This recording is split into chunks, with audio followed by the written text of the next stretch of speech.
It all starts just outside a doctor's office. The head doctor looks deeply worried as the main character's parents anxiously ask about their son's health. After a moment of hesitation, the doctor nervously asks, "What do you do for a living?" The father replies, "I'm a sumo wrestler, Yokozuna rank." When they ask about the health problem, the doctor gets so upset he throws the medical report on the ground. He tells them their son is healthy but shows them an x-ray. He says the boy is so fat he looks like a ball in the scan. The doctor explains this is probably genetic. The boy's metabolism turns everything he eats into fat. He says the boy will probably never lose weight and will get bullied at school. After hearing this, the boy gets traumatized. He crushes his snack packet and promises to lose weight. From that day, he works out every single day. But instead of losing weight, he keeps gaining more. At age 7, he weighs 83 kilos. He tries swimming and other exercises. At age 9, he weighs 120 kilos. By age 11, he weighs 180 kilos and is so big that when cars are racing, he runs past them causing chaos. Even at KFC, he only eats salad and raw foods, never junk food. He climbs mountains and lifts weights, but nothing works. Cut to the present, a boy is playing video games in class. A girl tells him to pay attention and asks if he isn't scared of the teacher. He laughs and says the teacher can't see him because he sits behind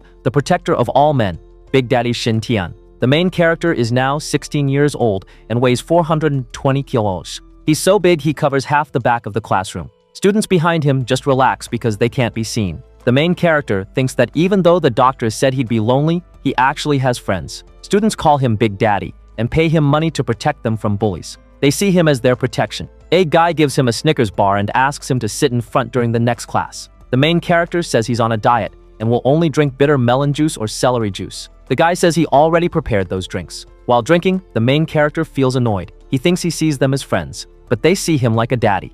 Suddenly, someone throws a football at his face. Some guys make fun of him and tell him to give them money because they want to buy something. The main character looks down at them calmly. They start saying he should give them his money if he doesn't want to get beaten up. Students nearby get worried because these guys are third-grade students from the boxing club. The main character sighs and walks away. He borrows a metal ball from a girl and throws it at the football goal. It makes a big dent in the iron frame. The bullies get scared. When he picks up another metal ball, they run away telling him to watch his back. The main character thinks that his size and power make him strong but also lonely. After running away, the blonde bully says this is humiliating and they need to get revenge or their pride will be destroyed. Another guy says the main character looks like a tank and isn't even human. The blonde guy says there's another way to get revenge. The scene moves to a gym where the main character is lifting weights. Outside, the bullies watch him. They found out he works out here every day. One bully wonders why someone so strong trains secretly every day. The gray-haired guy tells the other that if they make Big Daddy angry again, they might not escape. He says he can't beat him directly but can at least provoke him. He takes out chains and locks from his backpack and locks all the gym exits. The guy lights a cigarette, walks outside, and throws the cigarette on the ground before leaving. Inside the gym, the main character takes out a portable pool and other stuff from his bag. He blows up the pool with his mouth and fills it with water. He puts a wooden board on the water and lies on it. He marks the water level with a cutter. After getting out, he puts metal balls on the board to match the same water level as his weight. Then he weighs all the metal balls on a scale. The result shows he weighs about 421 kilos, like an elephant. He starts crying because he gained another kg. Then he notices fire spreading in the gym. He wonders how it started burning. He poured all the water from his pool on himself. He starts banging on the doors to break them. He finally breaks through but collapses outside, thinking he's going to die. The whole gym burns down with only rocks left. Suddenly, a hand comes out from the rocks. Miraculously, the main character is now completely skinny. When he looks in a nearby mirror, he's shocked. At first, he thinks this is someone else and asks if they were also trapped in the fire. He grabs the mirror angrily and it breaks, cutting his hand. When he touches his face, he's shocked that he's really handsome and this is really him.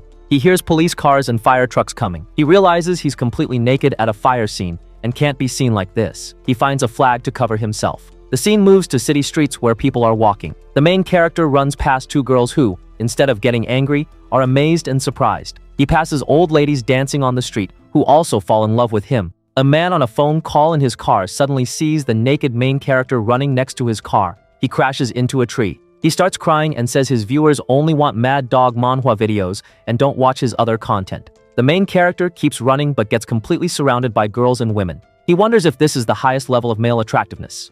The women chase him asking if he's showing youth spirit. Some say he's perverted but really handsome at the same time. They ask for his contact information. The main character feels embarrassed. He remembers his past when students surrounded him, but this feels different yet similar. He planned to sneak home but people keep chasing him. Suddenly he feels very hungry, but doesn't know why. The scene moves to the school faculty lounge. a teacher gets a phone call from the main character's parents saying their son is sick. The teacher is shocked and wonders how this is possible. What virus could make someone like the main character sick? He searches biohazard T virus on Google, wondering if humanity will go extinct. The scene moves to the main character's house. His laptop shows searches for rapid weight loss. He sits on the couch watching an idol show. The performers start dancing and the main character copies every single move they do on TV. He's surprised he can do all the dance moves and his body feels so light. Even compared to the idols, he looks attractive. While looking in the mirror, he wonders if this is really how he looks when he loses weight. He wonders if it's a dream, but the feelings are clear that it's reality. He laughs, feeling relieved that it's real and he's himself. Then his stomach starts rumbling, and he feels very hungry. On the ground are empty fast food and snack packages. He already ate all the food in his house, and this is his 5th meal of the day.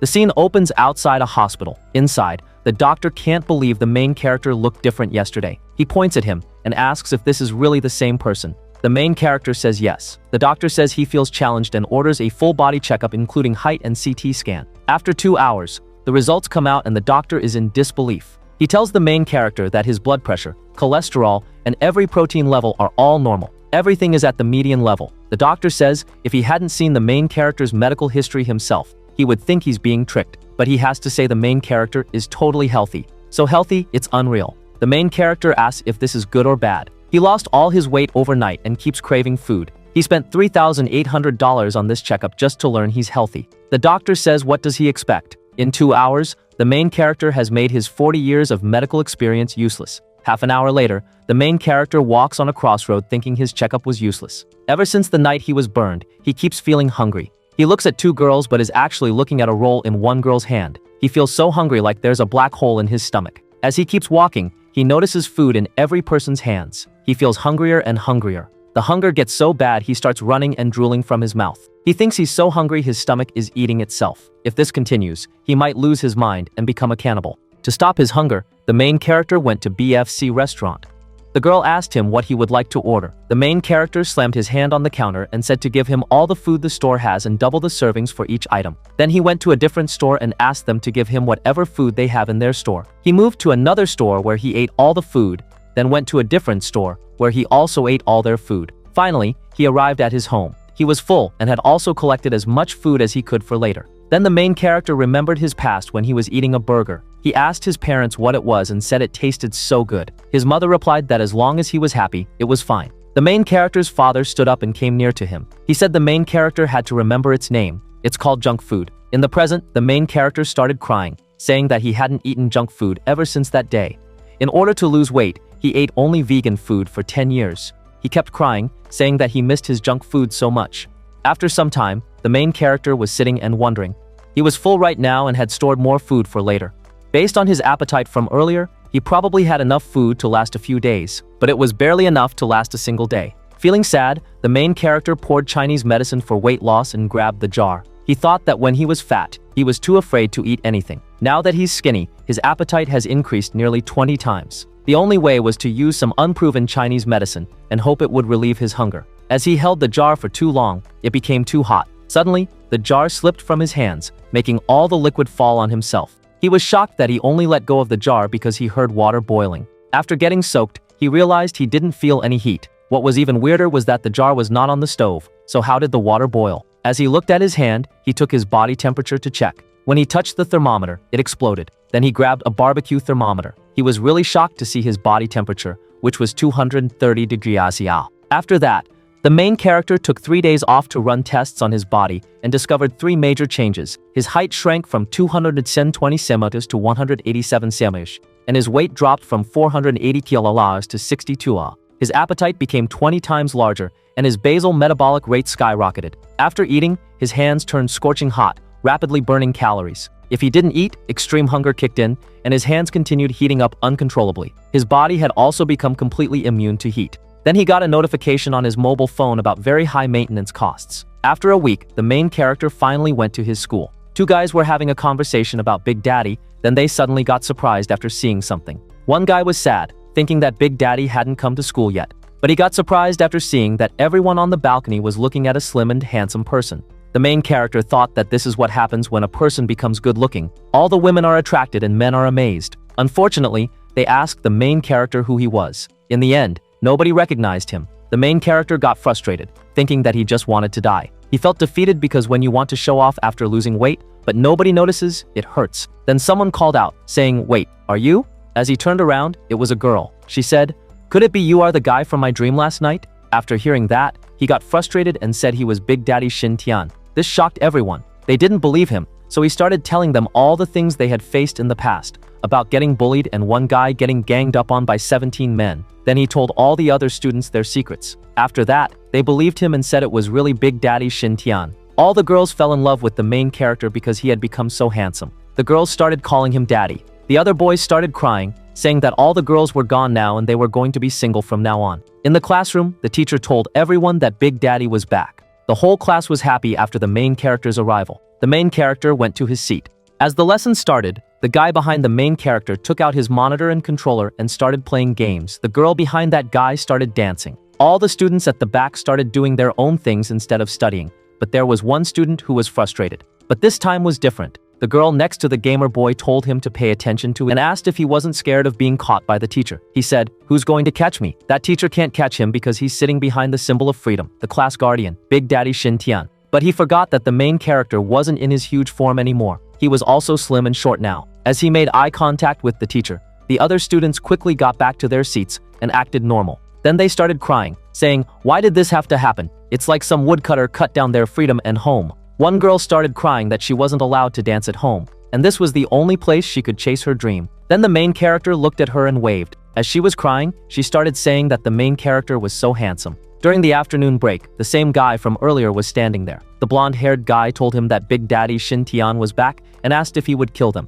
He got scared after hearing that. He grabbed the blonde-haired guy, saying how would he know? He didn't even know that the gym would catch fire that night. Then the blonde-haired guy said that they would be caught eventually because they left their locks behind. The main character might come to hunt them down. The guy said that in that case, they would have to kill him. The blonde-haired guy said he would rather watch him jump off the building than see him get beaten up alive. The gray-haired guy told him that he was all prepared. The blonde-haired guy asked if he could not participate in this one. The other guy said that even if he doesn't participate, when the main character finds out why the fire started, he will still get beaten to death. Then he started crying and went to the corner, saying that if he could start over, he would be a good person from the beginning. The other guy told him to shut up and said he was all prepared now. Then he asked if he had seen the main character. He said he was now all skinny and people were saying that he might have gotten liposuction. This was their opportunity. He told him that in fights, weight is very important and now the main character was probably in his weakest form. They could finish him now. Then they went to some old shed. The blonde-haired guy asked where he had brought him. The other guy replied to just watch. In front of them, there were a few thugs sitting. The gray-haired guy told him these guys were the most brutal gangsters from the nearest 20th Street. Then the leader of the gang asked the gray-haired guy if this was the reason why he called them here. Another gang member also told him that he better have a good reason to call them here. If he couldn't satisfy them, he would be the one to bleed. Then he said he called them here for a reason, and that reason was that they needed to beat Big Daddy Shin Tian. The gangster leader fell down from his throne, saying, "Do you want us to get our asses kicked? Didn't you call us here to go eat hot pot?" The other guy also started trembling, saying that he thought they were going to eat crabs. That's why he brought his knife. The gray-haired boy tried to calm the terrified gang members. "Come on, Big Daddy Tian isn't actually going to eat us," he said. "He'll probably throw them a party once we beat him." But the gang leader suddenly dropped to the ground. "I'm out," he said flatly.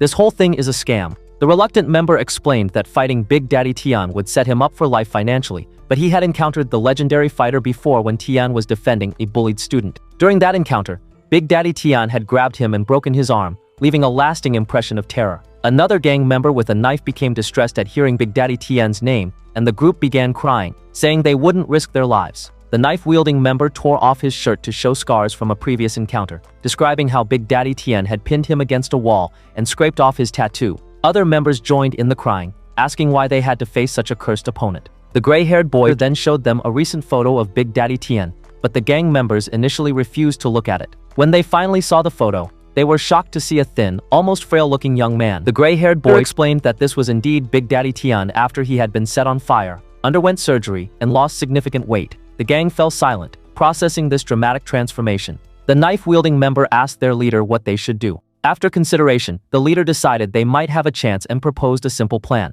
They would gang up on the weakened Big Daddy Tian. The scene shifted to school, where a blonde-haired student nervously approached Big Daddy Tian's desk. He was tasked with placing a fake love letter to lure their target, believing that no young man could resist such romantic bait. As he placed the letter under the desk, he was surprised to discover hundreds of genuine love letters already there.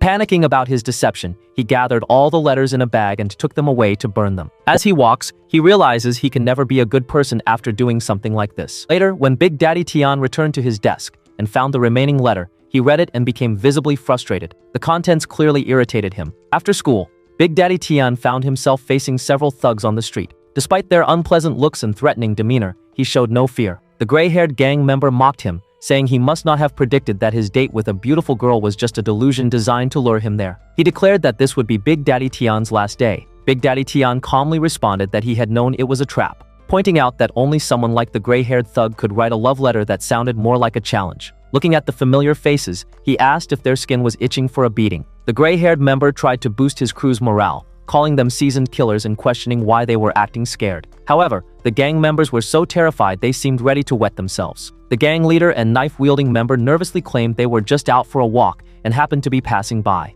When the gray-haired member insisted they were there to beat up Big Daddy Tian, the others quickly covered his mouth, asking if he was tired of living and warning him not to drag them into a suicide mission. Big Daddy Tian, sensing their fear, decided to demonstrate his power by slamming his fist against a nearby wall. However, instead of the expected impact, he felt intense pain and heard cracking sounds. His hand began bleeding, and he quickly covered it. He was shocked by how much the impact hurt him, wondering if he had become weaker after losing weight. The realization hit him that he was in a volatile situation. Good looks meant nothing compared to strength. He reflected that people only appreciate strength when they've lost it, and he began crying as he remembered his former powerful self. Despite his internal struggle, Big Daddy Tian maintained an intimidating aura that kept the gang members scared. However, their boss noticed something was wrong, observing that if Big Daddy Tian were at full strength, the wall would have shattered. He suspected that their legendary opponent had indeed become weaker. The boss ordered the gray-haired member to attack first, since he was the one who had led them into this situation. Nervously approaching Big Daddy Tian, the gray-haired thug claimed it was all a misunderstanding and that he didn't want to provoke anyone. He extended his hand, saying he was there to congratulate Big Daddy Tian on his discharge from the hospital and asking for forgiveness. However, he had a hidden plan. When he got a good grip on Big Daddy Tian's hand, he would increase the pressure to test his strength. As Big Daddy Tian looked at the extended hand, he noticed his own hand was steaming with heat. When he grasped the thug's hand, the man immediately began screaming in pain, unable to break free from the burning grip. The other gang members, witnessing this display of power, fled in terror, believing Big Daddy Tian was still as dangerous as before. They blamed the gray-haired member for leading them into a death trap as they ran away, leaving him lifeless on the ground. Big Daddy Tian looked at his steaming hand, feeling completely exhausted. The struggle had nearly made him lose consciousness, and he almost fell to the ground, wondering if he had really become this weak and what he would do in the future. Eventually, he collapsed. After some time, a girl appeared, standing over the unconscious Big Daddy Tian. She appears to be holding a mysterious, magical-looking circular object. Big Daddy Tian found himself in a water-like environment where a figure appeared before him. When he asked who the figure was, it replied that it was someone from his soul who had accompanied him for 1,000 years. Big Daddy Tian gave the figure an annoyed look. The figure complained that he was ruining the mood of their first conversation in a millennium. The figure explained that it had only appeared because Big Daddy Tian was at a life and death stage, but said it would explain more when he was alone and awake. Big Daddy Tian opened his eyes to find the girl giving him something soft to drink. When he suddenly burst out at her, she apologized, explaining that she hadn't found any other way to wake him up. She had noticed that his body trembled whenever she called out the names of various foods. She identified herself as the girl who had asked him something in the hallway earlier. She explained that earlier, she had found him unconscious in the alley and was about to call emergency services 119 when his body started making rumbling sounds. Panicking, she brought him to the nearest convenience store. No matter how much she tried to wake him by shaking him, he remained unconscious. However, she discovered that whenever she shouted food names, burger, pizza, chicken, fried foods, his body would tremble. Realizing he had fainted from hunger, she bought a large Coke and poured it down his throat. Big Daddy Tian jokingly accused her of having fun with his unconscious body, then thanked her, saying that if anyone gave her trouble in the future, she should tell him. As he prepared to leave, the girl called out, telling him to eat properly, not starve himself, and take care of his health. This made Big Daddy Tian blush. The girl then asked him to add her on WeChat, which he agreed to do. That night, back at his house, Big Daddy Tian remembered the dream he'd had when he collapsed. He recalled hearing a voice that seemed familiar from when he had been engulfed in flames during the fire incident. The voice had promised to meet him when he was alone. Suddenly, his chest began burning, and the spirit from his dream materialized again. Big Daddy Tian looked at him with anger, thinking the scene resembled something from classic web novels. He grabbed a wooden stick and demanded that the spirit explain what it was in 3 sentences. threatening to beat it for the experience. The spirit introduced itself, saying it was born with fire, awakened with fire, and was now at Big Daddy Tian's side again. Its name was Zhongli, also known as Zhurong, and it had been slumbering within Big Daddy Tian as his companion from 1,000 years ago. When Big Daddy Tian pointed out that this was more than 3 sentences and still didn't explain what kind of being it was, the spirit called him impatient and revealed that it was actually the Lord from Big Daddy Tian's past life. It was a lingering soul bound to his current self, meaning it had witnessed everything he had done recently, including his dancing in front of mirrors. The spirit explained that it was indeed Big Daddy Tian's companion, but not from this life, rather from a past era where Big Daddy Tian had been its wife. As he approached the MC, Big Daddy Tian immediately attacked with his wooden stick, sending the spirit flying. The spirit protested, but the MC told him that those 3 heart-piercing sentences had given him too much of a shock. Big Daddy Tian wondered if his current body could punch through walls, prompting the spirit to ask him to calm down. The spirit admitted it was also in shock, having just awakened to find that its former wife was now a man.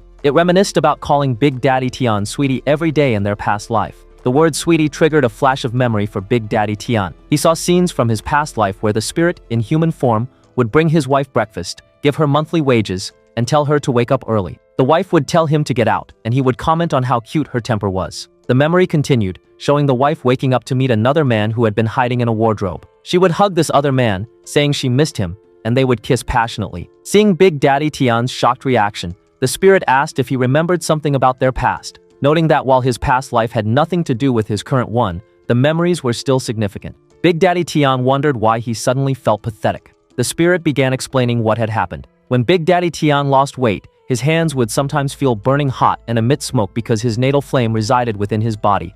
The spirit revealed that it had been one of the oldest fire cultivators in the world, known as the Fire God. In their past era, a mountain near their village had collapsed, and rocks fell from the sky. The villagers came to the Fire God for help. He told them not to panic and that he would handle the situation. He chanted magical words while pointing his fingers toward the falling rocks, but nothing happened. Instead, he was crushed by a large rock. Before dying, he placed his natal flame within his beloved wife. He told her that as long as his natal flame stayed within her, touching fire would not harm her, and his remaining soul could observe and potentially awaken this way, allowing him to continue loving his sweetie. However, she didn't understand what this meant before he died. 3 months later, his wife was looking exhausted and desperately eating anything she could find. The natal flame burns everything and requires a constant supply of fuel, absorbing the host's energy. When there is no fat left to burn, it will consume the heart, lungs, and other vital organs. Resources were scarce in their era, so his sweetie didn't survive long. After hearing this tragic story, Big Daddy Tian pointed out that there were many things wrong with this situation. He tried to comfort the Fire God, saying that his wife hadn't truly loved him, and that he shouldn't be sad. The spirit replied that he still missed her and that she had a nice body. As he approached Big Daddy Tian, the current incarnation backed away, calling him crazy and asking why he was getting closer. The Fire God apologized, saying his past life wife had nothing to do with the current Big Daddy Tian. He explained that although Tian had been reborn many times, he'd never been burned by fire, until now. Frustrated, Tian said the explanation made him want to punch the spirit. He had awakened, and the natal flame within Big Daddy Tian had ignited, which was the reason for his body transformation. Simply put, Big Daddy Tian's body was the furnace, and the natal flame was the kindling. The heat released from the burning was emitted from his hands, and the fuel was his own body. When Big Daddy Tian asked if there was a way to turn off this broken furnace, the Fire God said that since he had dared to leave the flame behind, he naturally had a way to control it. This made Big Daddy Tian happy, but then the spirit admitted that he had forgotten the method, being just a wisp of his remaining soul after 1,000 years. Big Daddy Tian threatened to beat the spirit again, demanding that he leave his body along with the ghost fire. However, his stomach suddenly started rumbling loudly. He hadn't eaten anything for 2 hours since getting home and was on the verge of fainting from hunger again. Checking his phone balance, he discovered he didn't have enough money for food. Lying on the ground, he called for the Fire God to bring his food from the table, because he was starving and might die. The previous day, he had ordered takeout foods, and Big Daddy Tian had eaten all the food in his house. Now, finally feeling alive again, the spirit asked if he seemed very excited about the fragrant meal. Big Daddy Tian responded that the malatang broth was the reason he was alive, and if he ever died of starvation, it would be the Fire God's fault. The spirit affectionately called him Tian Tian, prompting Big Daddy Tian to demand that he stop using that disgusting nickname. He suggested they be brothers in this life instead of husband and wife, or perhaps father and son, warning that if the spirit ever called him Tian Tian again, he would become his father and call the spirit his dog son. After a moment of silence, the spirit gave a thumbs up and agreed to be good brothers. Big Daddy Tian spent an hour quietly huddled in a corner. completely processing all the information about this disaster. He calculated that with an appetite far exceeding that of a normal person, equivalent to 71 steamed buns dipped in malatang broth, his food expenses would exceed 10,000 yuan. His parents, who were currently overseas, maintained strict control over his finances and likely wouldn't support him if he asked for money for food. Faced with the need for both money and food, he considered becoming a food streamer as a viable option, but before he could start earning income from that, he didn't know how he would manage his next meal. His phone buzzed with a message. The fire god asked about the glowing and noise-making box in his pocket. It was a message from the girl who had helped him earlier. She asked if he remembered her. She was the one who had poured the coke down his throat. She wanted to ask him for a favor and said they could discuss it at school tomorrow. She mentioned she would pay him and even provide meals. Reading the word meal, Big Daddy Tian quickly agreed to meet up and started running. The fire god asked where he was going, and Big Daddy Tian replied, survival. Big Daddy Tian met the girl at a restaurant, apologizing for calling her so late, but explaining that his situation was very critical. The girl said she would get straight to the point, and Big Daddy Tian asked if someone was bullying her. Instead, she told him she wanted him to come work at her house. Big Daddy Tian was surprised by this proposal. She explained that her family owned a gym, and she had been watching him since he started school. She wanted him to work for her for a while and take promotional photos, before and after weight loss comparison shots. She offered to give him anything he wanted. Big Daddy Tian told her he didn't need money. Food would be just fine. The next day, outside the gym,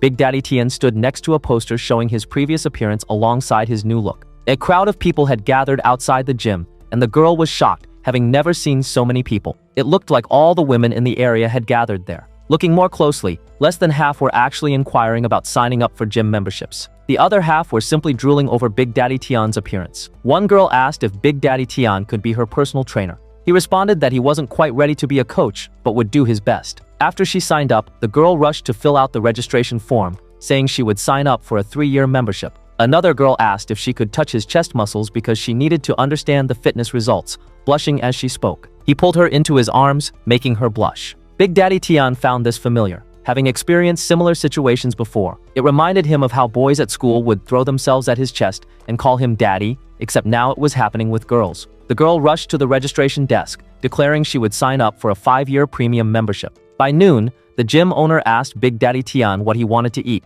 mentioning they had gained over 300 new members that morning. Looking at the menu, he told her he wanted 5 servings of everything. When she asked if he was trying to get fat again, he also asked her to pack the rest to go. He asked her to provide a training room because he needed to train his body. Big Daddy Tian thought to himself that now that his food problem was solved, he needed to get stronger and take the initiative. Back at school, there were 2 major legends regarding fighting. One was Big Daddy Tian himself, known as the Fat Invincible. The second was older and involved not a student, but the school's dean of students. A girl was apologizing for being late, explaining that she had stayed up too late studying the night before. The dean responded that she shouldn't rush and needed to fix her appearance before he could let her in. Even though being late was being late and she would still get a demerit, he told her not to stay up late anymore because she was his precious student. This was Lin Pochen, 28 years old. He then noticed another student trying to slip by, pointing out that it was already 10 o'clock and the student was late. When he asked about the student's injured hand, the frustrated student said he had just fallen and scraped it,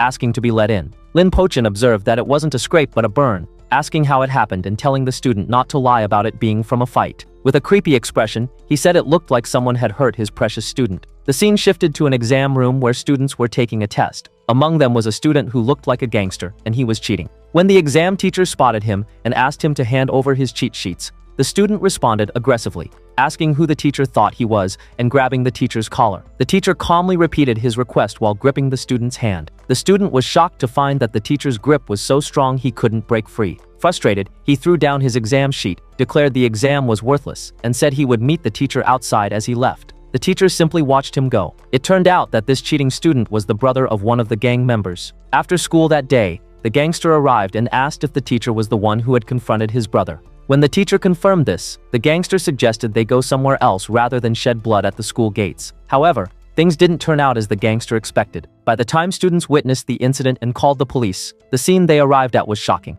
The teacher was calmly grading exam papers while covered in blood, with groaning bodies scattered on the ground around him. Out of 23 people total, 18 had suffered fractures and 3 were seriously injured. Only 2 people were completely unharmed. Amidst the groans of pain, the blood-covered teacher continued grading papers, and at his feet, the student who had threatened revenge was trembling in fear. When the police arrived, they were frightened by the scene. The teacher smiled at them and said they had arrived, apologizing and explaining that he had been threatened and couldn't help but go a little overboard. From that day on, Lin Pochen became a legend at the school. In the present, Big Daddy Tian was training and boxing at the gym. Back at school, the gray-haired gang member was thinking of a way to avoid his current situation when the teacher put a hand on him and asked if he was a third-year student. The gang member realized there was no way to fool the teacher, then thought of an idea. What if he used this teacher to get his revenge? While trembling, he asked if the teacher remembered a student named Big Daddy Tian from the second years. After hearing the name, the teacher said he had taught second-year students, but wasn't familiar with that particular one,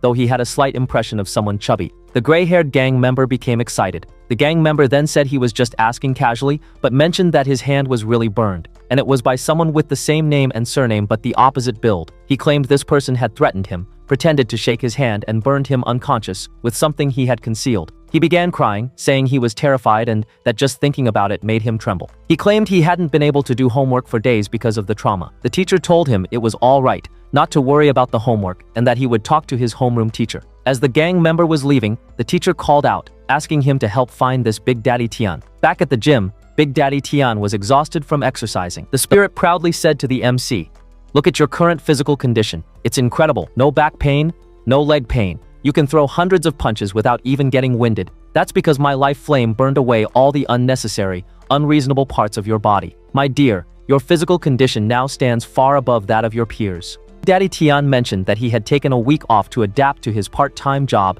and experiment with the gym equipment. However, no matter what he did, it was clear that he was struggling significantly. He grabbed the fire god, saying not to joke around. He used to be able to break punching bags with just one punch. While being shaken, the fire god said that while Big Daddy Tian might be weaker now, he had become much more handsome. The teacher from the school was now standing outside the gym. As he entered, he saw Big Daddy Tian struggling to lift weights to his shoulders. This was clearly his limit. Big Daddy Tian was frustrated by his weakness. He was just too skinny now, whereas in the past he could easily lift heavy weights. He thought that this was all meaningless. The teacher approached and grabbed the weight Big Daddy Tian was struggling with. While easily lifting it, he smiled and said that Big Daddy Tian was quite weak and didn't look like a bad guy either. The teacher approached the student and asked if he was Shitian. When the student confirmed and asked why he was asking, the teacher quickly dropped his weights and prepared to attack. His punch nearly hit Shitian's face, but the MC quickly blocked it with his hand. Still, the impact sent him sliding backward and his hand began to bleed. The teacher was surprised. That punch should have broken his nose. He thought, such fast reflexes. Is he a veteran? Meanwhile, Shitian thought about what kind of power this was. Just from that one punch, his arms felt like they'd been hit by a car, and he nearly lost consciousness. Shitian asked who the man was, to which the teacher calmly replied, "I am retribution. For all the people you've hurt." Shitian narrowed his eyes and responded coldly, "So you're one of their accomplices. There's nothing more to say." Before he could act, the spirit beside him urged him to wait and channeled magical energy into his hands. The teacher noticed smoke rising from Shitian's fists as he swiftly tied his necktie around his hand. Shitian then dashed forward and clashed fists with the teacher in a thunderous blow. As they fought, Shitian recalled a moment back when he first decided to lose weight. He had spent years training in different martial arts, but never found a worthy opponent. There had been a student in the past who loved to challenge newcomers. He boasted that whenever someone new arrived, he'd spar with them just to beat them up and make them cry. He once told Shitian the same thing, confident that even someone fat like him would break. But Shitian had grabbed him by the head and stopped him cold. Later that day, as the teacher was quietly eating soup, a student rushed in to report something unexpected. Their senior, Long Batian, had been beaten and was crying outside the classroom. The teacher remained calm, telling them not to panic and to return to training. "I'll handle the new student myself. Just a small matter," he said. Shitian sent the teacher flying with just one hit, and the teacher told him to go easy. He wondered how Shitian could have so much power with such poor physical form. Shitian responded that he was already going easy on him. From that moment, Shitian realized he would probably never find an opponent in his life unless he became weaker and thinner. Yet now, for the first time, he had encountered adversity. Shitian was like a small boat struggling with all his might to stay afloat in the storm of his fists. As Shitian struggled to stand, the teacher stopped and praised him, saying it had been 10 minutes and he was still standing. He was starting to admire Shitian. Shitian told him to shut up because he had come out of nowhere looking for a fight, beaten him up, and then inexplicably praised him. He asked how much more the teacher was trying to piss him off. After sparring a few more blows, Shitian began to notice something odd. Whenever he went in for an attack, the teacher would immediately drop his own strike, retreat, and dodge. Determined, Shitian lunged forward, ready to land a blow. But as they fought, he felt something he hadn't felt in a long time. A spark of excitement. It was as if he had finally found what he'd been looking for all these years. With a grin, he shouted, "Let's see who falls first." Suddenly, the door burst open. A girl stepped in, annoyed by the noise. Seeing the teacher, she asked sharply, "What are you doing here?" She then noticed his opponent. "Wait, you hit student Shitian?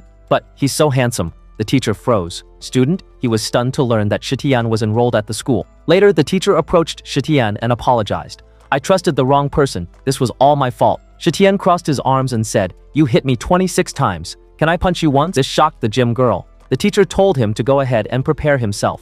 Instead, Shitian told the teacher to eat something he had specially prepared, an extremely spicy sauce. He had to finish it all, every last drop, and then he would forgive him. As the teacher drank the sauce, Shitian thought this was the first time he had ever encountered an opponent he couldn't easily defeat. He couldn't say if he was happy or angry, but in that moment of their fight, his heart had raced. That night, back at his house, Shitian told the spirit to stay away from him while going to bed. The spirit told him to wait because he had something important to tell him.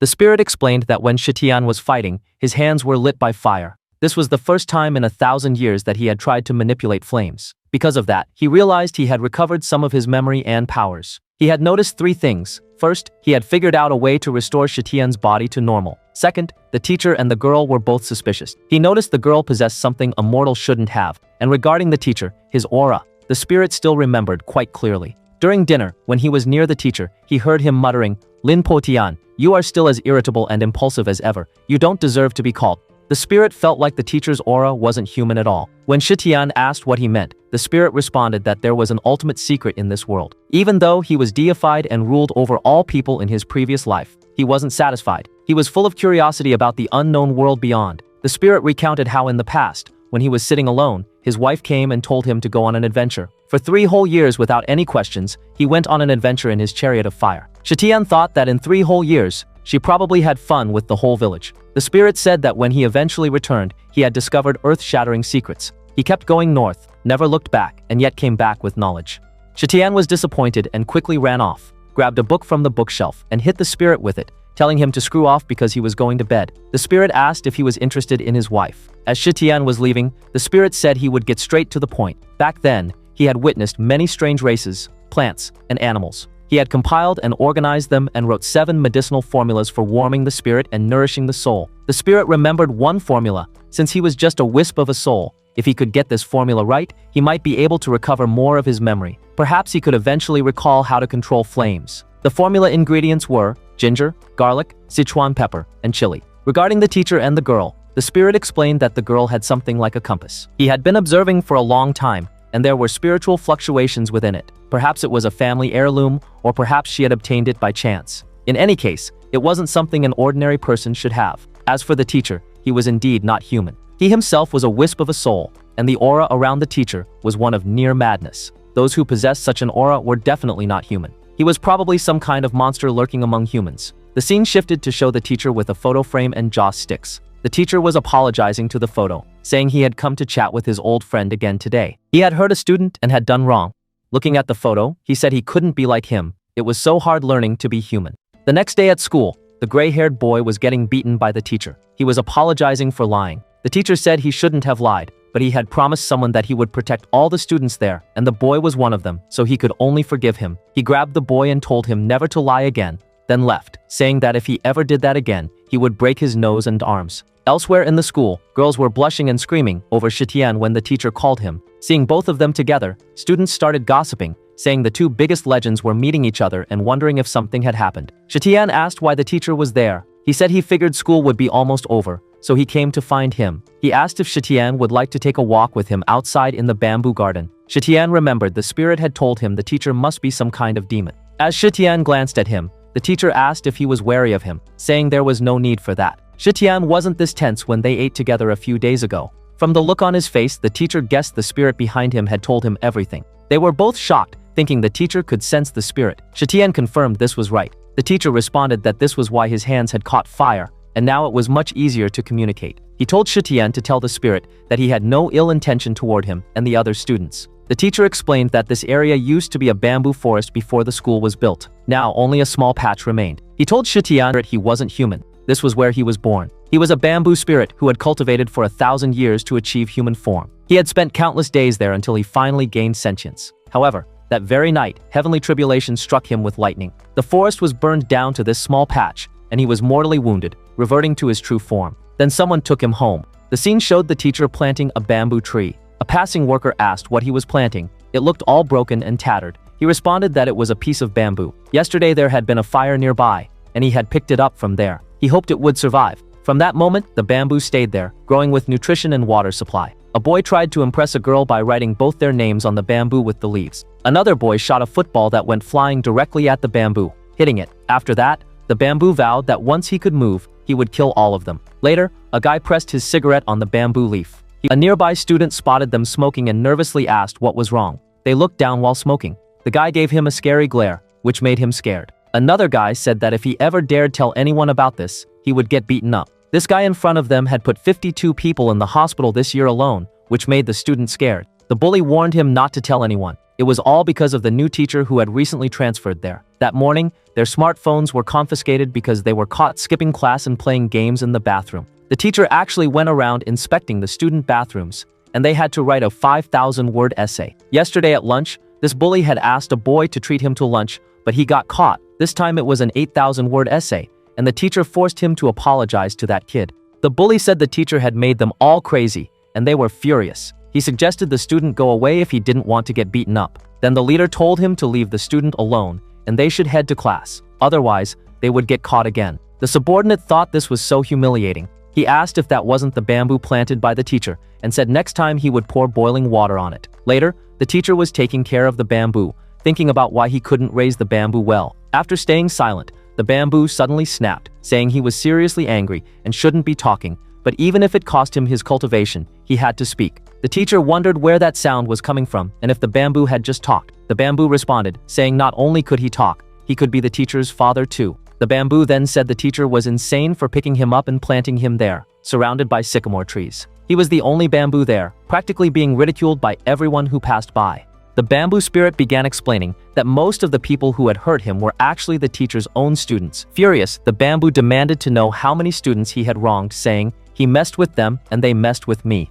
The teacher asked how the bamboo was able to talk. The bamboo introduced himself as a good spirit, a bamboo spirit struck by lightning and still in recovery. He thanked the teacher for saving him, saying that once he took human form, he would help him deal with the students. The bamboo warned that not a single student wished the teacher well. All the delinquents wanted revenge, and the rest simply gossiped behind his back. The bamboo asked the teacher to help him recover and take him away from that place. In return, he would help him take revenge. But the teacher refused, saying he couldn't allow harm to come to his students. He picked up the bamboo and told him he was too dangerous to be left there. So he brought him home and planted him in a pot. For a while, life was peaceful. The bamboo remembered those days fondly. Then one day, he asked the teacher why he wouldn't let him attack the students. The teacher admitted that he had gone through that same rebellious phase too. He didn't believe those youths were bad. They just lacked guidance. He wanted to show them the beauty of life and lead them down the right path. When the teacher tried to draw a comparison between the bamboo and his students, the bamboo rejected it, refusing to be treated like one of them. Still, life went on peacefully for about 6 months.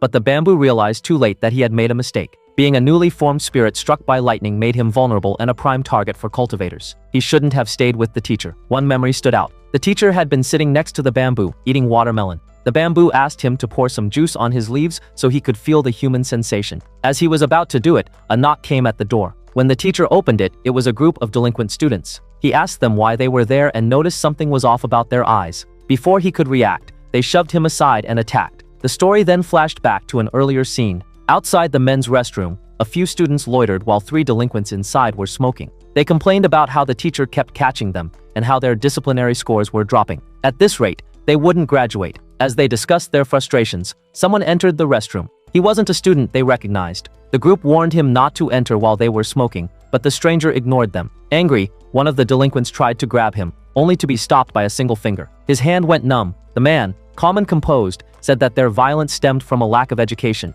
He wasn't even a student, he was a cultivator searching for spiritual medicine. He admitted he had been observing them and began manipulating their minds and desires. Back at the teacher's house, chaos broke out. The possessed students violently attacked him. One of them said he had been waiting to beat him up for a long time. When the teacher tried to explain himself, he was punched mid-sentence. One student yelled that things would have been fine if the teacher had just left them alone. Even as he was being choked, the teacher remained calm and tried to reason with them. He said he saw a broader and happier path for them and that he wanted to show it to them. Reaching toward the bamboo pot, he let go of resistance. Suddenly, the room exploded with energy. The windows shattered, and the students were blown out from the 3rd floor. The teacher opened his eyes to find the bamboo spirit standing beside him, now in human form. The bamboo teased him for not resting longer and mentioned that he had saved his life by throwing the students out. Scared, he asked him who he was. He proudly declared that now, with a human body, he wanted to experience the life path the teacher always talked about. The narration cut to the present, where the bamboo spirit recounted this story to MC. When the spirit asked what happened afterward, MC was surprised to hear that nothing more occurred. The villain never returned. The bamboo simply stayed by the teacher's side and protected him. But in this scene, the bamboo guy warns the teacher that they're in grave danger. He reveals that the student who attacked earlier was being controlled, and that a cultivator is hiding in the school, one who is after the bamboo's body. The teacher blushes and mutters that it sounds kind of pervy. When the teacher asked what they should do, the bamboo said they had to stick together, literally. Even when going to the bathroom, he would have to follow him. He suggested a solution: let him experience the life path by becoming a teacher. Now in the classroom, the teacher was holding a bamboo stick, the transformed spirit, and explaining a lesson. Students whispered among themselves, wondering why their teacher, once a known plant lover, was now walking around with a bamboo pointer. Back in the present timeline, the bamboo said it had been 36 years since he was used as a pointer stick, but during that time, he had achieved full comprehensive surveillance. The MC interrupted sharply, telling him to stop bullshitting. The bamboo snapped back, insisting he had indeed been used for 36 years. He had been watching over the teacher all along, but the villain never showed up. Both the MC and the spirit were deeply disappointed by this story. Then the bamboo revealed that the original teacher had passed away a few years ago from natural illness. His final wish was for the bamboo to continue on the same life path. That's why he stayed on, fulfilling his old friend's last wish. He added that he still felt like someone was watching him, possibly the culprit from back then. He asked MC not to reveal that he wasn't human. He didn't want to betray his deceased friend's trust. MC promised to keep the secret, then asked for a favor. He wanted to know where to find certain ingredients. At that moment, the scene briefly shifted to a mysterious man watching both MC and the bamboo teacher from afar. MC went back to his daily routine, eating, helping others, and getting stared at by a student. Meanwhile, his desk at school was covered in love letters. Back then, the MC had mentioned he had just started cultivating. The bamboo offered him a special website to help. Confused, MC asked what kind of website. The bamboo explained that it was where modern cultivators gathered. He told MC to call him when he logged in. Later that night, MC entered the site and was shocked. It looked like a completely different world. Slamming his hand on the table, he called the bamboo and asked how many cultivators were around. The bamboo replied, about 1.2 million. MC was stunned. The teacher mentioned that there are many extraordinary people with unique abilities, all called inheritors of traditional crafts. These skills are considered intangible cultural heritage, so there's a dedicated website and government department to prevent these esoteric arts from being lost. Some sales in the community even initiated this effort, and the government is involved as well. The MC was really shocked to hear that most cultivators can't dodge a sniper bullet traveling thousands of meters per second. But by using esoteric arts, they can easily evade it. However, they get arrested every year for breaking the law. He said that anyone who steps even slightly out of line is warned. Then the bamboo guy shared a story about a man in the area. Cultivation is both time-consuming and unprofitable nowadays. This man dedicated 20 years practicing GU cultivation, but his wife scolded him every day for not having a proper job. Meanwhile, one of his friends who moved to the city has already built a big house. That's how, over time, these skills have been lost. He explained that cultivation today is very down to earth. Then he told the MC to just register his information on the website. There are many guides to help, opportunities to communicate with fellow cultivators, and even offline blind dates and group meetups. By registering, the MC could also receive cooking oil and rice every month. After hearing that, the MC asked how much food he would actually get. Now as he's filling out the form, now at school, Shitian's unintentionally stealing hearts with his transformed appearance. Girls whispered and giggled around him, clearly smitten. Meanwhile, he quietly wondered to himself. It had been quite a while since he submitted that form, yet he still hadn't received a response. As usual, his desk was piled high with letters. But this time, there was something else too, a gift box. Curious, he opened it and was stunned to find a ring inside. He stood up immediately and asked aloud, "Who placed this in my desk? This is way too extravagant." But the class around him looked genuinely confused, no one claiming responsibility. The next day, he received a PlayStation.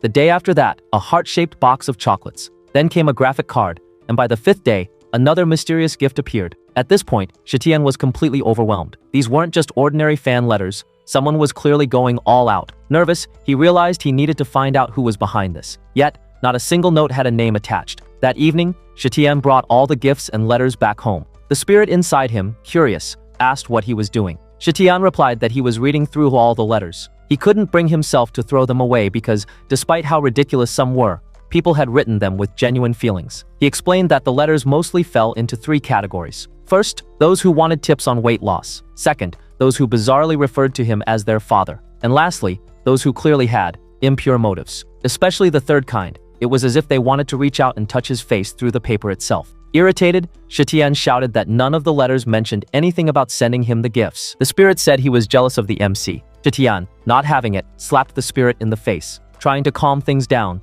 the spirit offered a different thought. Maybe the sender simply wanted to stay anonymous. Maybe she didn't want him to return the gifts and held no bad intentions. Shitian shook his head. He had principles. He couldn't accept such lavish gifts without knowing the sender's identity. He decided to return them eventually. But just as he said that, his stomach growled. Blushing slightly, he muttered that he was just going to eat one piece of chocolate and started searching for the heart-shaped box. But things were only about to get more complicated. While Shitian was peacefully asleep, his phone suddenly rang. He groggily picked up the unknown number. A man on the other side asked, "Is this Shitian?" Shitian asked who was calling. The man introduced himself as a staff member from the Traditional Crafts Protection Network. They had received Shitian's application and would soon visit his home for verification. Before that, he was instructed to join a nearby community group, and a QR code was sent to him. Shitian groaned, thinking it was all too modern. But still, he scanned the code. The moment he joined, his phone exploded with buzzing notifications. The group was chaotic. People were selling all sorts of weird items and homemade medicines. It was like some bizarre underground marketplace. In the middle of all that, group members were worshipping someone called Sisi Ancestor Zhao. Everyone in the chat praised this person, calling him a role model for the cultivation world. Suddenly, Ancestor Zhao sent a PDF file into the group. Shitian opened it, expecting some ancient manual. Instead, it was titled Business Secrets, How to Get Rich, Full Table of Contents. Disgusted, Shitian slammed his phone down and typed out a message. "I'm leaving this stupid group." But Ancestor Zhao stopped him. Zhao initiated a private chat and messaged him directly. Shitian was confused and irritated. "Why are you DMing me? Go away." Zhao asked if he was a student at SH No. 1 high school. Shitian paused. How did this guy know? Then Zhao dropped a bombshell. He was the president of the Shitian fan club. Shitian froze. Zhao even admitted to secretly taking a picture of Shitian recently, and then shyly confessed that he had been the one sending all the mysterious gifts. Shitian began to shake. Zhao wrote, "Shitian's gotten thinner lately. He's not as cute now. I hope he gains a little weight again." Shitian was horrified. And then came the final blow. Zhao was actually a girl. We shift to a flashback. This ancestor Zhao was in fact Zhao Daxiong. She began narrating her story. Some girls liked rich guys, others liked handsome ones. But she liked only one person, the chubby but lovable Shitian.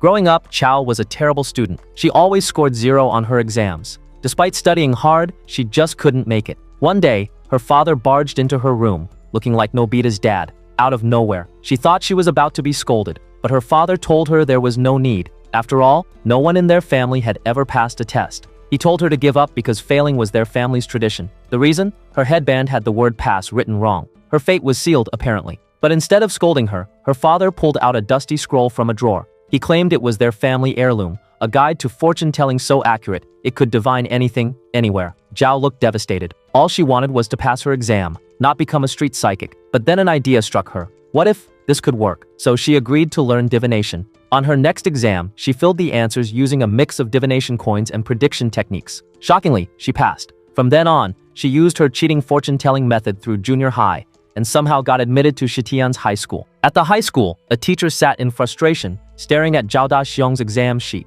The specialized subject teacher noticed this and asked what was wrong. With a sigh, the teacher explained that they had a new problematic student, Zhao Daxiong. Despite being able to answer almost every multiple-choice and complex technical question with ease, her essays and explanations were filled with absurd logic and major flaws. In math, physics, and chemistry, she only wrote the final answer, bizarre ones at that, with no workings shown. Shaking his head, he muttered that he simply couldn't understand this generation of students. Intrigued, the bamboo spirit teacher decided to step in. If that was the case, he said, he would take some countermeasures. Soon, the day of exams arrived. Among the students was Zhao Daxiong. But the moment she laid eyes on the question paper, her mind went blank. The test contained only essay-style questions, no multiple choice. The answers required deep analysis, and there was nothing she could guess or bluff her way through. She froze, overwhelmed by panic. With trembling hands, she realized that without MCQs, she might not even be able to pass this semester. There was nothing she could do but cry. In her panic, she imagined the future, her teacher staring at her blank paper, telling her he couldn't see the ink, while the other students laughed at her failure. She thought about copying from the textbook but realized the teacher was standing in front of her, watching like a hawk. This, she cried, must be her punishment from above. Desperate, she prayed to God to send someone, anyone, to help her. And right then, the MC barged into the room and sat down in front of her. She stared at him, her eyes wide. In that moment, she saw him as an angel. There was something about his back. It felt so solid, so safe, just like her parents. It filled her heart with warmth. Unable to resist, she began cheating off his paper while quietly sobbing. After the exam, although she hadn't passed out, something inside her changed. That moment became her turning point. She vowed to never cheat again and to study properly from that day forward. She had fallen for MC. Later, she told MC that ever since then, no matter where she went or what she did, her eyes always sought him out. She felt like fate had tied them together. MC, however, looked annoyed. He thought the only reason she noticed him was probably because of his massive size. She then shyly asked him which class he was from and what his name was. Realizing she didn't know his identity, he lied. He told her that he and Shiritian were classmates and friends. This shocked her. He then gently advised her to stop sending anonymous gifts and instead talk to Shiritian directly. She should face her fears and confess. Blushing, she said that such a move felt too bold, like a scene straight from a romance movie. But despite everything, MC kept receiving gifts from her every day, different snacks, foods, and trinkets. What made things more ridiculous was the MC still think that the girl is actually a guy, and that this guy has been secretly observing him. To make things even stranger, the person keeps bringing him food that he just can't refuse. After finishing the meal, someone suddenly barges in, yelling, "Is Daddy Shitian here?" Spotting the MC, the newcomer says, "There's a first-year girl waiting out in the hallway. She wants to see Daddy." The MC is confused but heads outside to check. When he sees the girl, he wonders, is this really her? The girl then says she wants to take photos of him. Meanwhile, students in the background whisper about how many times girls have asked the MC out lately. She explains that she knows he works at the gym, and she even contacted the manager. They've agreed to do a photo shoot featuring him working out for a promotional poster. But in truth, she's hoping that through this opportunity, she can get to know him better. Later at the gym, she boldly takes several poster-style photos of the MC in various poses. After the photo shoot ended, the MC, still catching his breath, turned to the gym manager and asked, "What's her deal?" The manager smiled, glancing toward the girl as she packed up her camera. "She and Zhao have known each other for a long time," she said. "She's always been a bit mysterious, but she's a good person." She paused, then added thoughtfully, "Back when things were tough, she guided me through some important decisions,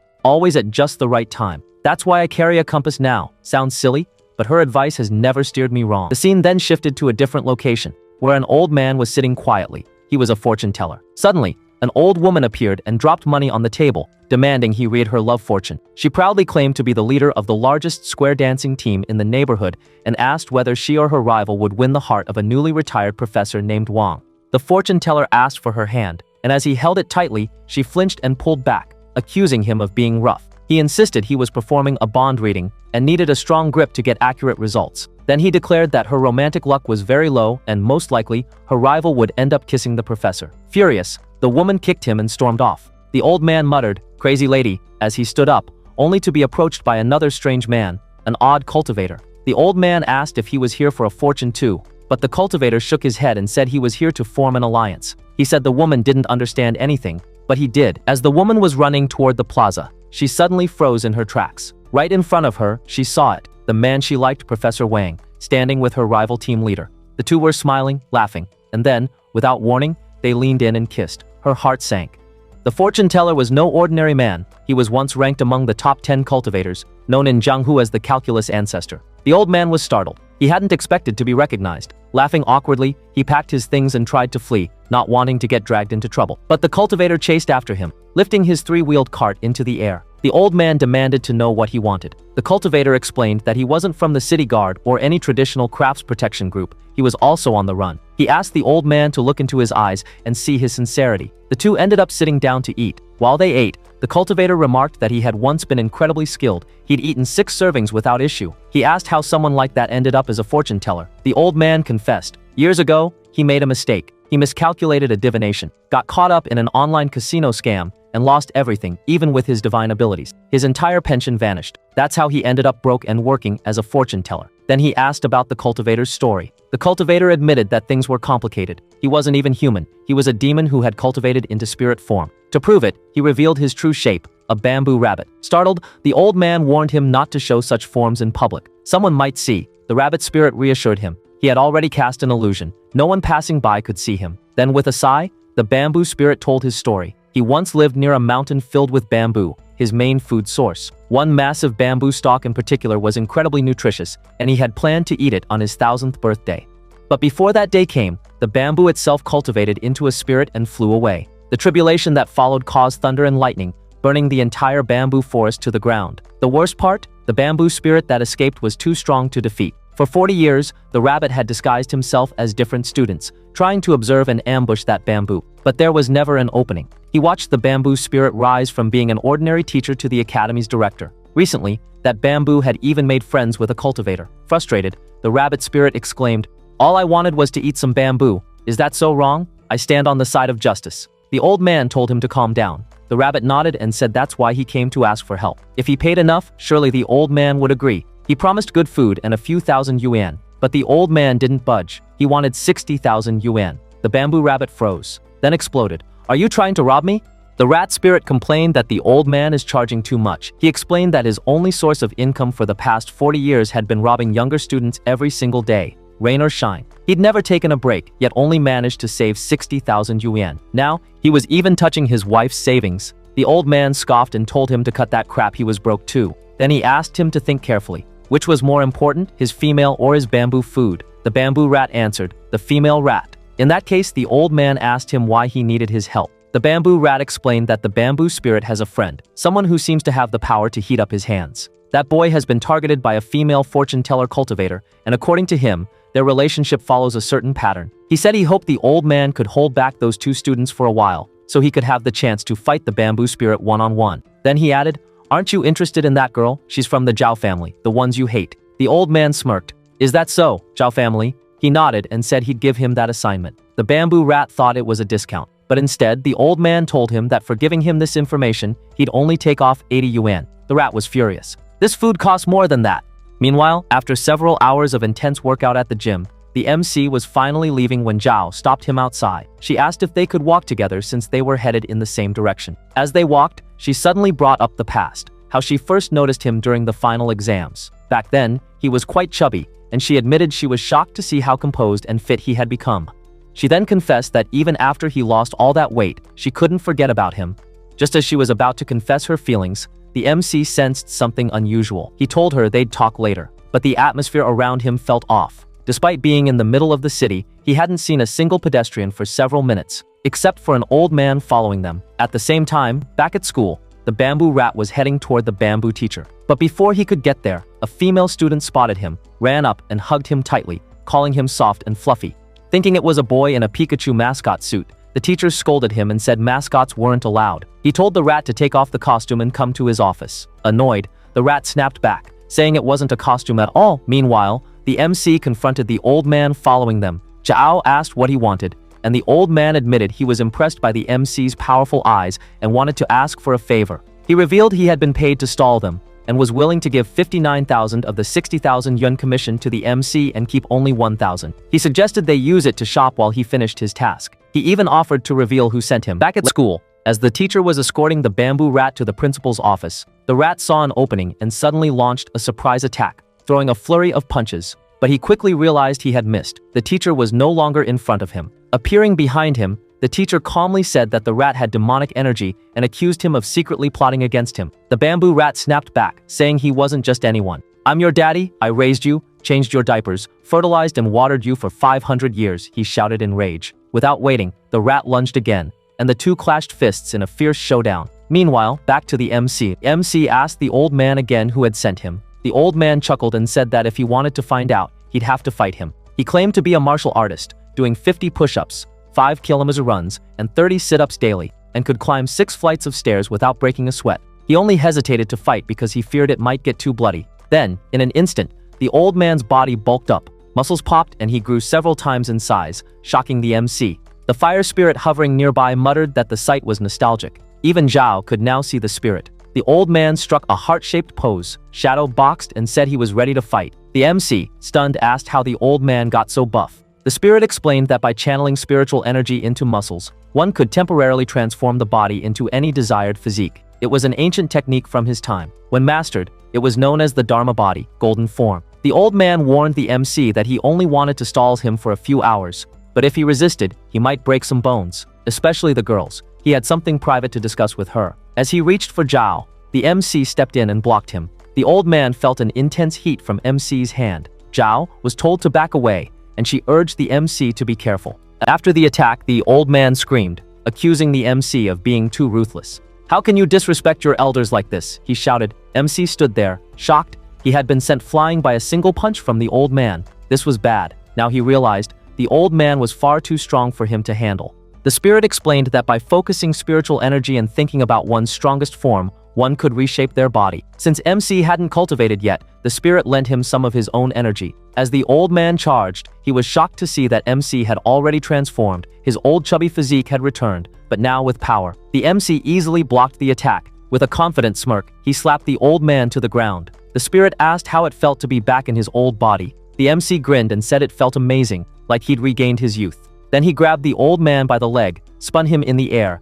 and flung him away. Zhao watched in awe. She felt blessed just seeing the MC return to his former self. The spirit warned that the MC could only maintain this form for 3 minutes. His spiritual energy was burning too fast. The old man, now in disbelief, muttered that the difference in their strength was like standing before a mountain. Still, he convinced himself that although MC was big, he couldn't be fast. He launched toward Zhao, but MC appeared behind him in a flash and lifted him into the air. The old man yelled about his back hurting. MC told him not to resist or he'd hurt his bones and muscles. The spirit observed that MC's energy was nearly depleted, and this battle was almost over. With that, the story comes to an end. I hope you liked it. Don't forget to subscribe to Senpai Respawn